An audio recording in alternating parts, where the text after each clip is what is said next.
hadithi ya Abu Hurairah katika sahihi Muslim anasema inna Allah yarda bikum thalatha wa yakra'u bikum thalatha, na Allah tabaraka wa taala anapendelea kwa nyinyi mambo matatu, lakini Allah tabaraka wa taala anachukia kwa nyinyi mambo matatu.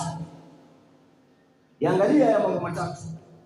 Yarda bikum an ta'budu wa la tushriku bihi shay'an, Allah anaridhia kwamba nyinyi mmwabudu yeye wala msimshirikishe na chochote, na ndio ile la ilaha illa Allah, na ndio tauhid, na ndio ikhlas.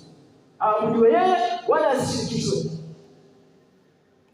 Lakini vile vile mshikamane na njia ambayo ni Allah tabaraka wa taala, wa taqasimu bihablillahi jami'an wala tafarraqu, na mshikamane katika njia ambayo ni Allah tabaraka wa taala kwa pamoja wala msifarikiane. Jambo la pili ambalo Allah tabaraka wa taala anaridhia kwa nyinyi.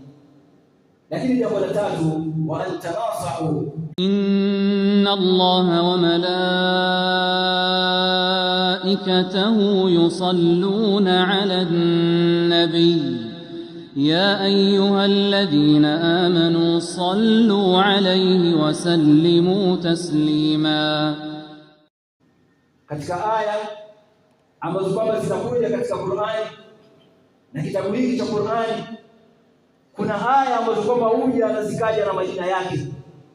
Kwa mfano Muislamu yeyote sahihi hapa akitajiwa katika aya ya Kursi ambayo ni aya nambari 255 katika sura Al-Baqara, anayejua ile aya ni aya ya Kursi ile ambayo kwamba maarufu tunasoma katika adhkari za asubuhi na jioni, na vile inatumika katika ruqya, na ndio aya kubwa zaidi katika Qur'ani.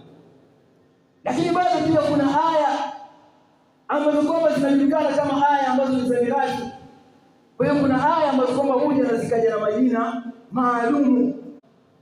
Hukumu yake itakuwaje? Upate Muislamu wewe uone mtu anachinja mbuzi, mbili zimechinjwa, ukaona alhamdulillah amechinja. Kisha baadaye kando yake ukaona mbuzi zingine mbili zimekufa. Sawa? Ukaenda alafu ukirudi ukapata amechanganya zile nyama zote. Utafanyaje wewe? Kuna mbili zimechinjwa na mbili zimekufa, amechanganya. Utachukua nyama ukale? Kasema mimi Muislamu sichukui. Sasa football huko ndio kuna advertisewa pombe. Huko ndio watu wanakuwa wako uchi.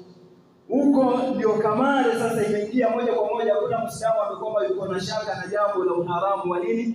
Wa kamari na masala ya betting. Huko ndio inaadvertisewa.